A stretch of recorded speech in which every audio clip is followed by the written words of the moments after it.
आज हम लोग गुलाम वंश गुलाम वंश जो कि इसका शासनकाल था 1206 से 1290 तक।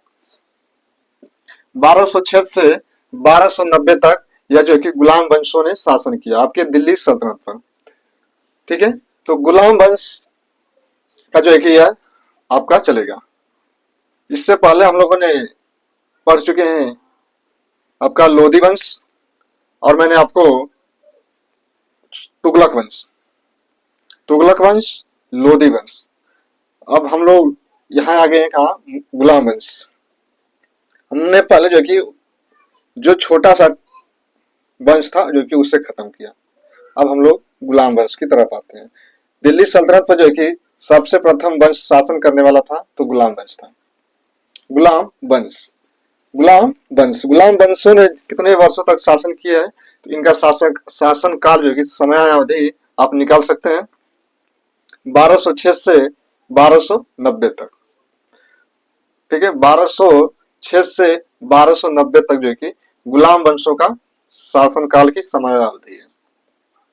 सबसे ज्यादा जो कि तुगलक वंश ने, सबसे कम जो कि आपका खिलजी वंशों ने शासन किया।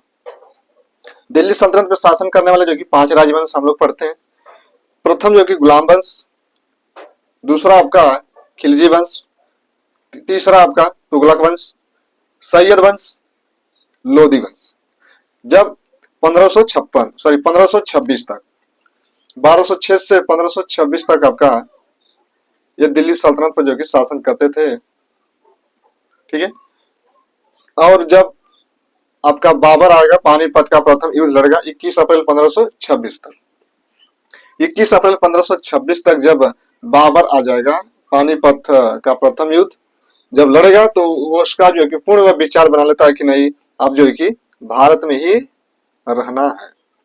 कई बार उसने आक्रमण किया लेकिन वह आक्रमण करके चला जाता था, लेकिन पानीपत का प्रथम युद्ध लड़ा और जीत भी गया तो उसने विचार बना लिया कि अब भारत में ही रहेंगे। तो ये जो कि दिल्ली सल्तनत पे हम लोग गुलाम वंश तक पहुंच चुके हैं। गुलाम वंश जो कि 1206 से 1290 इनका शासनकाल की समय अवधि है। आप जानते हैं कि इससे पहले जो है कि अरबों का आक्रमण हुआ था। ठीक है, जब आपका ये देखिए गुलाम वंश का संस्थापक था तो कुतुबुद्दीन ऐबक। कुतुबुद्दीन ऐबक जो है कि गुलाम वंश का संस्थापक था। गुलाम वंश का संस्थापक कुतुबुद्दीन ऐबक था, कुतुबुद्दीन ऐबक था। देखिए लेकिन वास्तविक पूछा जाए तो इल्तुतमिश है, क्योंकि इल्तुतमिश जब उत्तराधिकारी बना तो इसने जो है कि अपने साम्राज्य का अधिक जो कि विस्तार किया। इसने अपने प्रशासन में जो है कि प्रशासन जो है कि बेहतरीन ढंग से इसका गठन करता है। इल्तुतमिश जो है कि तुर्कान-ए-चहलगामी एक संगठन भी बनाता है, संगठन बनाता है। वो जो है कि 40 तुर्कों का वो दल था और उसे तुर्कान-ए-चहलगामी या चालीसा दल जो कि इल्तुतमिश की बनाई हुई है। जब इल्तुतमिश ने तुर्कान-ए-चहलगामी का गठन किया, जब उसकी मृत्यु हो जाती है इसकी इल्तुतमिश की, तो अगला शासक जो है कि बलबन बनेगा। बलबन जब वह गद्दी पर बैठेगा, जब उसका राज्याभिषेक होगा तो वह जो है कि तुर्कान-ए-चहलगामी को खत्म कर देगा। तुर्कान-ए-चहलगामी खत्म।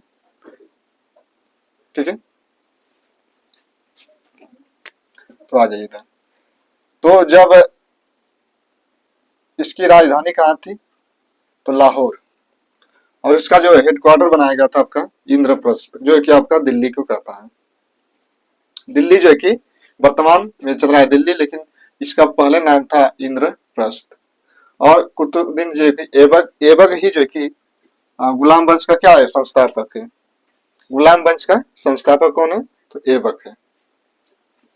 हाँ, इसे देखिए उपाधि कई उपाधियां से दी जाती है। इसे पील बख्श हाथियों को दान करने वाला, लाख बख्श लाखों में दान करने वाला था। एक ये वाली आपकी कुरान ख्वा, कुरान ख्वा की जो है कि कुरान उल ख्वा, कुरान उल ख्वा ये किसकी उपाधि थी तो आप कहेंगे कुतुबुद्दीन ऐबक की। कुतुबुद्दीन ऐबक की यह उपाधि थी कुब्बत उल सॉरी कुरान ख्वा कुरान ख्वा की उपाधि, क्योंकि यह कुरान का ज्ञाता था, यह कुरान जो कि पढ़ता था और यह कि कुरान प्रेमी था, इसीलिए इसे कुरान ख्वा की उपाधि कुतुबुद्दीन ऐबक को दी जाती है। पील खाना, पील का मतलब है हाथी, और हाथियों को दान करने वाला था, इसीलिए इसे पील खाना की उपाधि दी जाती है।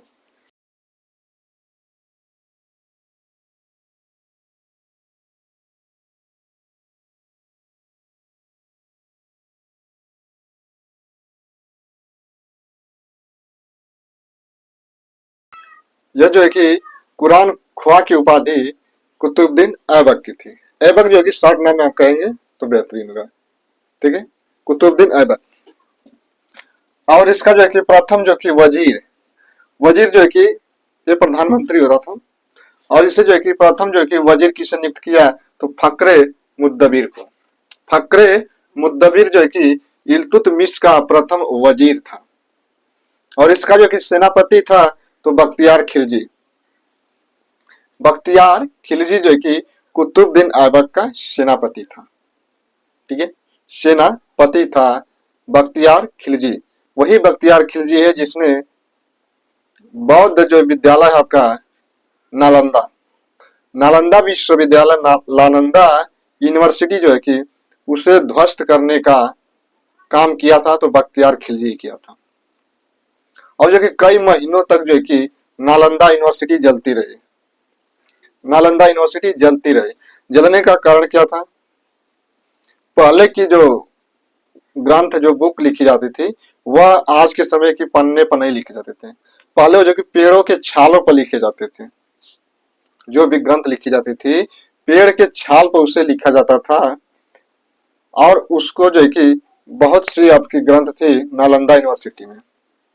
तो बख्तियार खिलजी को जो है कि एक बीमारी हुई थी, उसी बीमारी का जो है कि भाई बख्तियार खिलजी तो मुस्लिम था और इधर हिंदू थे, उससे की बीमारी हो गई थी, और उस बीमारी का एक जो है कि उसके दरबार में थे, उसने ही बताया कि जो आपका नालंदा एक यूनिवर्सिटी है, आप जो कि वहां पर जाएंगे तो वहां पर, क्योंकि वहां पे चिकित्सक बहुत अधिक डॉक्टर हैं, बहुत अधिक जो है कि डॉक्टर है वहां पे जो है कि चिकित्सा की ही पढ़ाई ज्यादा होती है। आप वहां जाएंगे, वहां से आप जो है कि इलाज कराएंगे तो आपका ठीक हो जाएगा। और वह जो है कि वो तो चला आता है, ठीक है भाई, यह हिंदू धर्म से तो नफरत करता ही था। तो वह जो कि पुस्तक को क्या करने लगा, इन्होंने कोई दवा तो कोई खाएगा नहीं, ये बख्तियार खिलजी दवा भी नहीं खाएगा, तो उन तो यहाँ के बौद्ध भिक्षु ने क्या, उसकी इलाज कैसे ठीक हुई, तो वो जो कि पन्ना, जब वो छाल को पढ़ा जाता था, आप भी पढ़ेंगे किताबों को, तो जो है कि थोड़े से पन्ने को जब सड़ जाता है तो उसे खुलाने के लिए थोड़ा सा आप अपने मुख से लगाते हैं, मुख से लगाते हैं तो थोड़ा सा उसे कहीं पन्ना सटा हो तो उसे निकाल देते हैं, ठीक है। तो वह उसी पन्ने पर जो है कि एक जो है कि लेयर की तरफ जो है कि उस पर दवा पोत दी, वो दवा पोत दी गई थी, दवा जो है कि पोत दी गई थी, दवा पोत दी गई थी। अब उसी का जो है कि वो अध्ययन जब करता था, वो पन्ने को उल्टा उलाटता था, तो वह जय बार मुंह पर लगाता था, उसकी बीमारी जो है कि इसी प्रकार जो है कि उसकी बीमारी ठीक हो जाती है, बीमारी उसकी ठीक हो जाए। और जब उसे यह एहसास हुआ कि मेरी बीमारी जो है कि ठीक हो गई, मेरी बीमारी ठीक हो गई, तो उसने सोचा कि ये कैसे हो गया, यह कैसे हो गया कि मेरा दवा भी नहीं हुआ और बीमारी ठीक हो गई। तब उसे बाद में पता चला कि जो पन्ने व जो आपका छाल थे जिस पर ग्रंथ लिखे गए थे, उसको छाल को जब वो हटा रहा था, ठीक है, तो वह जो है कि उसे मुंह पर लगा रहा था, तो उसमें जो है कि एक दवा पोती गई थी पहले से। जब बाद में उसे पता चला कि मेरे धर्म के साथ जो है कि छेड़छाड़ जो कि हस्तांतरण हुआ है, तब जाकर उसने बख्तियार खिलजी ने जो कि नालंदा को जला दिया था, ध्वंस कर दिया था, विध्वंस कर दिया नालंदा यूनिवर्सिटी को, ठीक है। तो यह जो कि बख्तियार खिलजी किसका सेनापति था तो कुतुबुद्दीन ऐबक का सेनापति था। इसका राज्याभिषेक कुतुबुद्दीन ऐबक का राज्याभिषेक होता है 1206 में, क्योंकि 1206 तक ही जो कि 1206 से ही यहाँ पे आपका दिल्ली सल्तनत जो कि गुलाम बख्श आपका पड़ रहा है भारत में। यह जो है कि किसका गुलाम था, कुतुबुद्दीन ऐबक किसका गुलाम था, तो मोहम्मद गौरी का।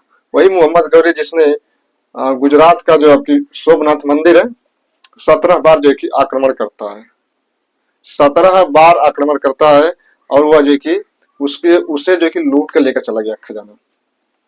उस मूर्ति को जो कि वह लूट कर लेकर चला गया अपने यहाँ।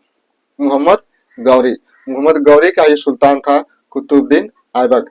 जब मोहम्मद गौरी के समय यह कुतुबुद्दीन ऐबक उसके प्रशासन में था, तो यह मोहम्मद गौरी ने इसे कुतुबुद्दीन ऐबक को कौन सा पद दिया था, कौन सा पोस्ट दिया था, तो अमीर ए आखुर। अमीर ए आखुर जो कि यह पद कुतुबुद्दीन ऐबक को दिया गया था कि अपने पद पर जो कि रहेगा, अपना जीवन यापन करेगा। ठीक है, तो मोहम्मद गौरी ने यह पद दिया था। इसका राज्याभिषेक 1206 में। इसका प्रथम वजीर फक्रे मुद्दबीर, फक्रे मुद्दबीर जो कि प्रथम सेनापति किसका, कुतुबुद्दीन ऐबक का। किसका गुलाम था, तो मोहम्मद गौरी का।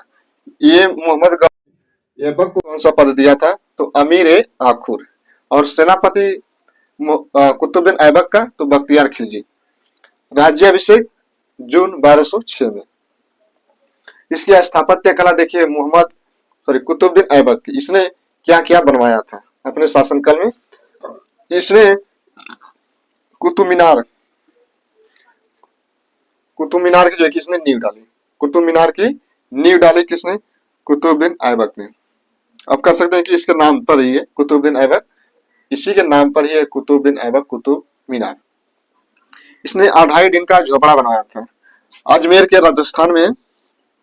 ठीक है, अजमेर के राजस्थान में 2.5 दिन का झोपड़ा जो कि बनवाया था कुतुबुद्दीन ऐबक ने।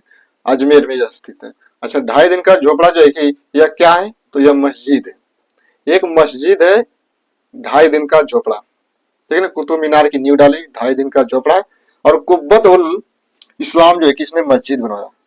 कुब्बत उल इस्लाम, कुब्बत उल इस्लाम जो कि मस्जिद कुतुबुद्दीन ऐबक के द्वारा यह बनवाया जाता है। जब कुतुबुद्दीन ने एक अभियान किया था, आपका उत्तर प्रदेश में एक स्थान है बरन, उत्तर प्रदेश में एक स्थान है बरन। ठीक है, उत्तर प्रदेश में एक स्थान है बरन, और वो बरन को जीतने वाला था कुतुबुद्दीन ऐबक था। जब कुतुबुद्दीन प्रथम जो है कि सबसे ज्यादा, आप सोचिए कि सबसे ज्यादा इकतदार जो है कि आपका बदायूं में ही थे। बदायूं में सर्वाधिक इकतदारों की संख्या थी। तो यह जब सुल्तान बनने से पहले जो है कि, ठीक है, नहीं सॉरी, चलिए ठीक है, हाँ इसकी बात हो रही थी, ये इल्तुतमिश है, यह इल्तुतमिश की बात हो रही है, तो चलिए ठीक है, चलिए गलती हो गया। ठीक है, तो यह जो है कि जीता हुआ क्षेत्र था बरन। यह बरन किसने जीता था, तो कुतुबुद्दीन ऐबक ने। कुतुबुद्दीन ऐबक ने जो है कि बरन क्षेत्र को जीत लिया था। तो इतना ही जो है कि कुतुबुद्दीन ऐबक से प्रश्न आपके बनते हैं। और भी देख लीजिएगा, कुतुबुद्दीन ऐबक की मृत्यु होती है 1210 में। कुतुबुद्दीन ऐबक की मृत्यु 1210 में होती है। और इसकी मृत्यु हुई कैसे, तो जो है कि चौगान जो कि पोलो, चौगान खेल रहा था। वो जो घोड़े पर चढ़कर खेलते हैं, घोड़े पर चढ़कर जो कि खेलते हैं चौगान, तो वो खेल रहा था, और घोड़े से जो है कि ये अचानक गिरा और इसकी मृत्यु हो जाती है। कुतुबुद्दीन ऐबक की चौगान खेलते समय इसकी मृत्यु हुई थी। ये प्रश्न जो कि आया है कि कुतुबुद्दीन ऐबक की मृत्यु किस कारण से हुई, तो चौगान खेल रहा था और घोड़े से गिरा, मृत्यु हुई। ठीक है, कुतुबुद्दीन ऐबक का एक दरबारी कवि थे, अपने दरबार में जो कि एक कवि को रखते थे, अपने दरबार में एक कवि को रखते थे जिसका नाम था हसन निजामी। हसन निजामी जो कि इनकी एक पुस्तक है ताज उल मासी। हसन निजामी किसके दरबार में थे, कुतुबुद्दीन ऐबक के। हसन निजामी की एक ग्रंथ है, पुस्तक है,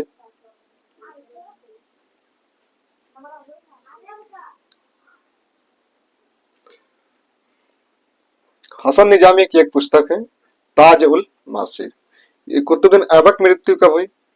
1210 में, क्योंकि 1206 से 1210 तक जो है कि कुतुबुद्दीन ऐबक ही था गद्दी पर। अब जो है कि इसका मृत्यु हो जाता है तो अब उत्तराधिकारी कौन बनेगा? तो आराम शाह। आराम से बैठो ऐबक, ऐबक हमारा आराम हो गया, तो आराम शाह जो है कि उत्तराधिकारी बनता है। ठीक है। अब देखिए आराम शाह का वो कोई बड़ा शासन नहीं था, उसका बड़ा शासनकाल नहीं है, बस कल 1210 से बैठा, उसका काम खत्म हो गया। अगला शासक बनेगा तो आपका इल्तुतमिश। इल्तुतमिश जो है कि आराम शाह की हत्या करेगा। 1210 में जो है कि इल्तुतमिश का शासनकाल जो कि शुरुआत होता है। 1210 से जो है कि इल्तुतमिश जो कि गद्दी पर बैठ जाएगा। अब जो कि इल्तुतमिश यही है इल्तुतमिश जिसने तुर्कान ए चहलगामी जो कि 40 तुर्कों का एक दल था, 40 तुर्कों का एक दल था, जिससे हम लोग कहते हैं कि तुर्कान ए चहलगामी। गठन तो यह करता है, लेकिन जो है कि इसका जो तुर्कान ए चहलगामी है, इसको समाप्त किसने किया? तो बलबन ने, गयासुद्दीन बलबन को हम पढ़ेंगे तो उसमें जो है कि पता चलेगा कि तुर्कान चहलगामी कौन गठन किया और किसने समाप्त कर दिया। वही बलबन है जिसने लौ और रक्त की नीति को अपनाता है। ठीक है। तो ये जो है कि इल्तुतमिश, देखिए अब हो गया ना, यहाँ से आप समझिए। यहाँ पे आप जो है कि ध्यान देकर पढ़ाई करिए, ध्यान देकर जो है कि इस पर देखिए कि ध्यान दीजिए कि हमने ऐबक को पढ़ लिया, अब हम लोग इल्तुतमिश को पढ़ने जा रहे हैं। अब ऐबक का नाम नहीं आना चाहिए, इल्तुतमिश का नाम आना चाहिए। ठीक है। इल्तुतमिश का जो है कि शासन काल होता है 1210 से 1236 तक। इल्तुतमिश जो है कि भारत में तुर्की शासन का वास्तविक संस्थापक है, वास्तविक संस्थापक है, ऐबक नहीं है, इल्तुतमिश है। कौन है? इल्तुतमिश जो है कि दिल्ली सल्तनत का वास्तविक संस्थापक है, मतलब कह सकते हैं तुर्कों का वास्तविक संस्थापक तो इल्तुतमिश था, ऐबक नहीं था। ठीक है। इसकी एक उपाधि है गुलामों का गुलाम, बहुत बार एक एग्जाम में बना है, इससे आप जो कि स्टार पॉइंट बना लेना, क्योंकि ये बहुत बार एग्जाम में पूछा गया है कि गुलामों का गुलाम किससे कहा जाता है, तो आप कहेंगे इल्तुतमिश को। इल्तुतमिश को ये गुलामों का गुलाम था। सुल्तान ए सईद, भाग्यशाली सुल्तान। हाँ देखिए, सुल्तान ए सईद भाग्यशाली सुल्तान था। यह उपाधि जो है कि इल्तुतमिश की है, सुल्तान ए सईद। यह भी जो है कि आप स्टार पॉइंट कर लेना, यह भी जो है कि प्रश्न में कई बार जो है कि आ चुका है। सबसे ज्यादा मकबरा जो है कि इसी के समय बनता है, इसलिए इसे कहा जाता है कि मकबरों का पितामह इल्तुतमिश। इल्तुतमिश जो है कि यह कहा जाता है इसे कि मकबरों का पितामह। मकबरों का पितामह कौन? इल्तुतमिश से। ठीक है। इसने जो एक संगठन बनाया था तुर्कान ए चहलगामी। तुर्कान ए चहलगामी या 40 तुर्कों का यह संगठन था। इसमें जो है कि सबसे अधिक उम्र दराज के लोग रहते थे इसमें, इसीलिए जो है कि बलबन इसको खत्म कर देता है। यह तुर्कान ए चहलगामी जो संगठन था, यह जिसे चाहते थे उसे उत्तराधिकारी बनाते थे, जिसे नहीं चाहते थे वो नहीं, उससे नहीं बनाते थे। तुर्कान चहलगामी के तहत जो है कि रजिया सुल्तान भी आपका बनेगी, रजिया सुल्तान। ठीक है। तो तुर्कान है चहलगामी। हाँ देखिए, जब आपका इल्तुतमिश सुल्तान बना तो उससे पहले जो है कि ये कहाँ का इक्तेदार था, तो आप कहेंगे बदायूं। बदायूं कहाँ पड़ता है आपका? तो उत्तर प्रदेश में, उत्तर प्रदेश के आपके बदायूं में यह इक्ता के पद पर था, यह इक्तादार था। यह जो कि ऐबक का दामाद है, ऐबक का दामाद था। कौन? कुतुबुद्दीन। कुतुबुद्दीन ऐबक का दामाद इल्तुतमिश था। इल्तुतमिश कुतुबुद्दीन ऐबक का दामाद था। उसने आराम शाह को हत्या कर दिया। आराम शाह की हत्या करने के बाद जो कि अगला शासक बनता है तो इल्तुतमिश। इल्तुतमिश जो है कि अगला शासक बनता है, और यह इसकी जो उपाधि है सुल्तान ए सईद, मकबरों का पितामह। सुल्तान बनने से पूर्व यह कहाँ का इक्तदार था, तो आप कहेंगे बदायूं में, और सबसे ज्यादा इक्तदार यहीं पर थे। बदायूं में। एक इक्तादार क्या होता था भाई, जैसे ये लोग सुल्तान को अपनी सेवा देते थे, सुल्तान को अपनी सेवा देते थे, और इन्हें जो सुल्तान उसके बदले इन्हें इक्ता दे देता था कि आप जो है कि इक्ता इक्ता ले लीजिएगा, आप अपना जो कि परिवार का भरण पोषण कीजिएगा कीजिएगा, ठीक है। वही जो है कि आपकी आय होगी, वही आपका आय वही है, आपका इक्ता दे दिया जाता है, आप उतने क्षेत्र में जो है कि इक्तादारी करेंगे, ठीक है। तो यह जो कि इक्ता व्यवस्था थी, सबसे ज्यादा इक्ता तो बदायूं में थे, और इसने संगठन बना दिया था तुर्कान ए चहलगामी, ठीक है। तो यह जो है कि आपका, अब हम लोग देखिए, अब अगले क्लास में हम लोग, अगले भाग में हम लोग इल्तुतमिश से ही स्टार्ट करेंगे, इल्तुतमिश से ही स्टार्ट करेंगे, ठीक है। तो यह जो कि एक बार हम लोग अब क्या कर लेते हैं, फटाफट जो है कि रिवीजन कर लेते हैं, ठीक है। रिवीजन कर लेंगे तो ताकि जो है कि रिवीजन करने से आपको ज्यादा अभ्यास हो जाएगा, ठीक है। तो जो है कि पढ़ने के साथ साथ रिवीजन भी, क्योंकि रिवीजन जल्दी करने का मन नहीं करता है, ठीक है। तो रिवीजन साथ साथ करिएगा, बेहतर जो कि आप जाएंगे, ठीक है। तो हम लोग रिवीजन करते हैं। तो दिल्ली सल्तनत का संस्थापक कौन था, तो आप कहेंगे कि कुतुबुद्दीन ऐबक। कुतुबुद्दीन ऐबक जो है कि दिल्ली सल्तनत का संस्थापक है, लेकिन वास्तविक जो कि नहीं है। वास्तविक कौन है, तो इल्तुतमिश है। कुब्बत उल इस्लाम जो है कि यह मस्जिद का निर्माता कौन है, तो आप कहेंगे कुतुबुद्दीन ऐबक है। 2.5 दिन का झोपड़ा है राजस्थान में, अजमेर जिला, ठीक है। 2.5 दिन का झोपड़ा राजस्थान अजमेर में, कुब्बत उल मस्जिद का इस्लाम जो मस्जिद है इसने बनवाया था। इसने एक और जो है कि बनवाया था 2.5 दिन का झोपड़ा, 2.5 दिन का झोपड़ा है यह भी जो है कि, और कुतुब मीनार की जो है इसने नींव डाली थी, कुतुब मीनार की इसने नींव डाल दी। इसी की मृत्यु हुई थी चौगान खेलते समय, जो कि पोलो खेलते समय घोड़े से गिरा और इसकी मृत्यु हो गई, ठीक है। कुतुबुद्दीन ऐबक का जो प्रथम वजीर था फक्रे मुद्दबीर, फक्रे मुद्दबीर जो है कि कुतुबुद्दीन ऐबक का सेनापति था। मोहम्मद गौरी का यह गुलाम था कुतुबुद्दीन ऐबक। जब मोहम्मद गौरी के यह गुलाम था, उस समय जो है कि मोहम्मद गौरी ने इसे एक पद दिया था, जिसका पद का नाम है अमीर ए आखुर, ठीक है। घुड़सवारी करता था, अमीर ए आखुर का पद जो है कि कुतुबुद्दीन ऐबक को मोहम्मद गौरी दिया था, मोहम्मद गौरी का गुलाम था। कुतुबुद्दीन ऐबक की मृत्यु होती है 1210 में, और जब इसकी मृत्यु होती है तो अगला उत्तराधिकारी आराम शाह शासक बनता है। कुतुबुद्दीन ऐबक की जब मृत्यु हुई, ठीक है, उसके एक दरबार में जो कि विद्वान रहते थे, कवि रहते थे, जिसका नाम था ताज उल मासिर हसन निजामी थे। ताज उल मासिर उनकी पुस्तक है, और हसन निजामी उसके दरबार में रहते थे। फिर हम लोगों ने देखा कि आपका इल्तुतमिश, इल्तुतमिश ने तुर्कान चहलगामी का गठन करता है। इसे गुलामों का गुलाम कहा जाता है, इल्तुतमिश को गुलामों का गुलाम कहा जाता है, ठीक है।